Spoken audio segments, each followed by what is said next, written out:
And what they really meant is the Pope would permit it if they had done it that way. And in 1817, it had only recently been permitted to have women appear on an operatic stage at all. Throughout the entire 18th century, the popes would not permit women to appear on stage, either spoken or sung.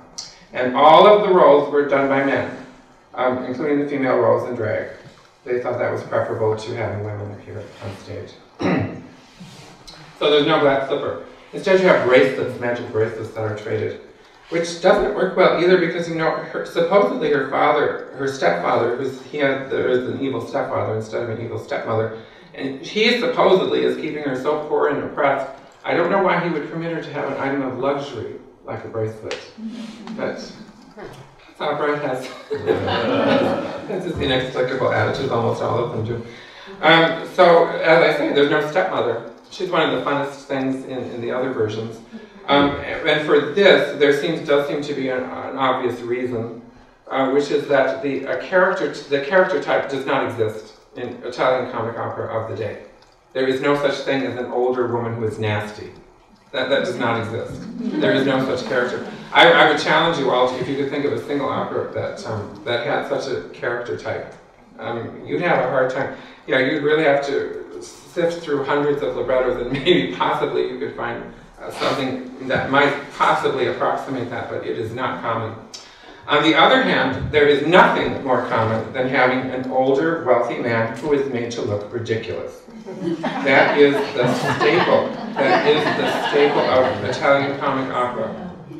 And it's a very interesting sort of safety valve, politically and socially, because Italian comic opera was one of the few places where you could openly, publicly, unabashedly ridicule wealthy, powerful men.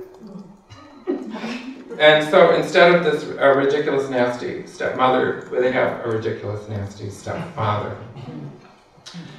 And there's also no godmother. Oh, then that's a great disappointment. And no magic, but there is no precedent for that in Italian comic opera at this time either. The operas, both serious and comic, were rationalist. There were no supernatural elements. That changed fundamentally about the year 1830 when the Romantic movement took hold. Then all of a sudden it was almost obligatory to have supernatural elements, even in comic opera. For example, in The Elixir of Love, where there's a magic love potion. But there is no magic in Rossini's time in comic opera. So she, unfortunately, is deleted, to my great disappointment. But there is a character who somewhat takes over her function, and that's Alidoro. He's the one who's like the fairy godmother. So for our characters, well, Rossini is the one who is the exception that proves the rule, or the one who makes a fool out of me when I talk about the character types and how they're matched to vocal ranges in Italian opera of the 19th century. Because as I love to preach over and over again, and for the most part it is true, as people know, if you have a character who is a soprano or tenor, that they must embody the qualities of youth, beauty, and virtue. And there's nobody more pure and virtuous than Angelina, the Cenerentola, but she is not a soprano. She is a mezzo-soprano, and I believe that the reason for the exception is that there was a specific singer that she was writing for, and that is this woman that he had known since childhood. Not her, not his wife, but Geltrude Righetti Giorgi, who is also the first Rosina in the Bride of Cinderella, someone he knew his whole life. And I think that this was used because he knew her to be very excellent and had a marvelous rapport for her his entire life. So she was cast, the mezzo-soprano, as the good person. And let me tell you, when she first makes her entrance as Cinderella, to me it is very disturbing. Because I'm expecting to hear a soprano, a sweet, lovely, virtuous, beautiful soprano. But then at first when I hear that lower mezzo-soprano voice, it's quite disturbing to me. I get used to it pretty fast, but it doesn't seem right. But then in the later period, a comic opera with a heroine who's a mezzo, you just don't find. The other thing that's kind of weird about Rossini's operas is that in the serious ones, the lead males, the romantic male leads, are also sung by women. They're usually mezzo-sopranos. And that was a vestige of the old practices of the 18th century when the male lead would be a castrated man who would sing in the female range. But by Rossini's time, there were almost none left. The practice ended. There was only one in all of Italy left, and he certainly could not perform all of the roles that were being written. And as weird as it seems, or why they felt they had to do this, is very hard for people now to understand, but the pull of the tradition was so strong that they still had those roles in a high range. So they simply would dress women up as men. And that's what the usual male leads in a serious opera by Rossini are sung by in his time and our time, both.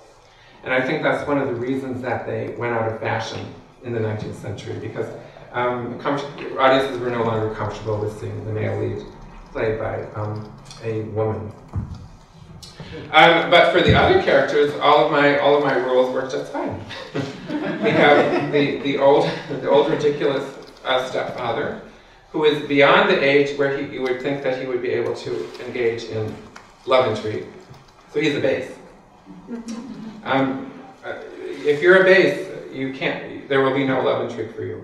And that's for all art from the 18th and 19th century. Sometimes I say it a little more crudely than that, but people don't seem to realize I'm being serious about this. Love is forbidden to bases in opera, and the bases complain about it all the time. They never get to be romantic leads. And the same is true of contraltos. If your contralto is singing a contralto role, it means you are singing a part where you're too old to engage in love intrigue. For the minor characters, Clorinda and Tisbe, they're not really developed other than being just generic evil people. So all that you're looking there for is a balance. So one is the mezzo, one is the soprano. The handsome prince, the Prince of Salerno, of course he's a tenor in comic opera. That person would be a tenor. And he is beautiful, virtuous, and young, like you're supposed to be. Then the other minor characters, it's just all they're looking for is a balance of voices, because their characters are never really developed. So that's the vocal types. We can go over the plot. One thing that people are, well, I'm sometimes even myself disappointed, is they do add the stock device of disguise as a substitute for all these other familiar things. And the audiences have a little bit of trouble with that. They can't really believe that people in disguise would not be recognized. But in that time, they accepted it completely. So we know what happens to Cenerentola at the start. She's forced to work as a maid in her stepfather's shabby castle. Although for some reason he lets her keep bracelets. I don't know why. Her two main stepsisters are Clorinda and Tisbe, with suitably ugly names. And they try on gowns and jewelry, and to make herself feel better, she sings a song about a king who looks for a wife among 3 candidates, and chooses the one who's the most kind and loving, instead of the one who is wealthiest and most beautiful. The stepsisters try to cut her off. Oh, they're so mean. And they threaten her with violence if she doesn't, but the argument is interrupted by a knock at the door. By the way, violence is always threatened in comic opera, but never portrayed. It's too icky for the audience. It's never shown. It's always threatened, but it's never portrayed. But then there's a knock on the door. It's a beggar. Unbeknownst to everyone, it's actually Allidoro, the former tutor of Don Ramiro, Prince of Salerno. The stepsisters want to send him away, but Cenerentola, even though she thinks he's nothing but a beggar, offers him bread and coffee. Smart. The stepsisters want Cenerentola beaten for doing this. Again, violence is threatened, but if you know comic opera, you know there's not going to be any violence. But their plans are interrupted when members of the prince's court arrive to invite the daughters of Don Magnifico to a court ball at which the prince's bride will be selected. The stepsisters tell their father of the opportunity that has presented itself, and he tells them to try their best to attract the prince, after which all 3 retire to their rooms.